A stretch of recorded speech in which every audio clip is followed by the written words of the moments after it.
ఏంటి నేను దోసకాయ పచ్చడి చేయబోతున్నాను.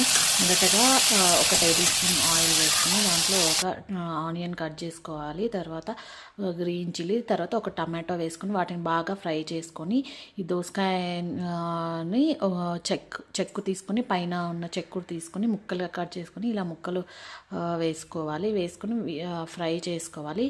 ఇవి కొంచెం వాటర్ వదలడానికి ఒక ఒక టీ స్పూన్ కొంచెంగా ఒక పసుపు వేసుకొని అలా ఫ్రై చేసుకోవాలి. ఫ్రై చేసుకొని మూత పెట్టుకొని వీటిని బాగా మగ్గించుకోవాలి. మగ్గించుకొని తర్వాత మధ్యలో కొంచెం మగ్గాక మిడిల్లో ఒక 4-5 వెల్లుల్లి రెబ్బలు, ఒక టీ స్పూన్ జీలకర్ర వేసుకోవాలి. వేసుకొని మళ్ళీ బాగా కలుపుకొని మూత పెట్టి మగ్గించుకోవాలి. బాగా అంటే వాటర్ అంతా పోయే వరకు మగ్గించుకోవాలి. మగ్గించుకున్న తర్వాత ఇది చల్లారిన తర్వాత రోట్లో వేసుకోవాలి. రోట్లో వేసుకొని మీకు కావాలంటే మిక్సీలో అయినా వేసుకోవచ్చు. నేను రోటి పచ్చడి చేస్తున్నాను కాబట్టి రోట్లో వేసుకొని దంచుకుంటున్నాను. ఫస్ట్ నేను క్రిస్టల్ సాల్ట్, కల్లుప్పు అంటారు కదా, అది వేసుకున్నా. మీరు కావాలంటే నార్మల్ సాల్ట్ అయినా వేసుకోవచ్చు. నేను క్రిస్టల్ సాల్ట్ వేసి దాన్ని బాగా కొంచెం దంచుకుని పల్లీ పౌడర్ ఉంటుంది కదా, దాన్ని పల్లీ పౌడర్ వేసుకుంటున్నాను. ఎందుకంటే పల్లీ పౌడర్లో వేస్తే ఈ పచ్చడిలో రోటి పచ్చడిలో పల్లీ పౌడర్ వేస్తే చాలా టేస్టీ ఉంటుంది. దీన్ని కొంచెం బాగా అలా దంచుకొని మనము ఫ్రై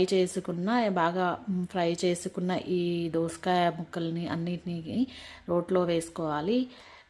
రోట్లో వేసుకొని ఈ దోసకాయ పచ్చడి ఎంత టేస్టీగా ఉంటుందండి. అసలు రోటి పచ్చడి కదా, మిక్సీలో అయినా బాగుంటుంది. రోటి పచ్చడి కాబట్టి రోట్లో వేసుకుని ఇంకా సూపర్గా ఉంటుంది. అసలు అన్నంలో తింటే వేడివేడి అన్నంలో నెయ్యి వేసుకొని ఈ ఈ దోసకాయ పచ్చడి వేసుకొని తింటే సూపర్గా ఉంటుంది. ఎంతో టేస్టీగా ఉంటుంది.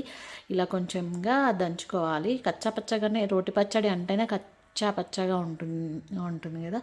ఇలా బాగా కొంచెం దంచుకోవాలి. దంచుకొని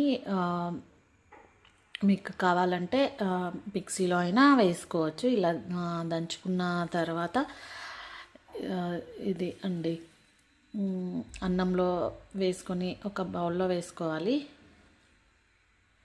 దీంట్లో బాగా దంచుకున్న తర్వాత కొన్ని ముక్కలు పక్కకు పెట్టుకోవాలి కదా, పక్కకు పెట్టుకున్నాము. ఆ ముక్కల్ని ఇట్లా వేసుకొని ఈ ముక్కలు మనం తినేటప్పుడు పంటికి తగులుతూ ఉంటే మంచి టేస్ట్ వస్తుందండి.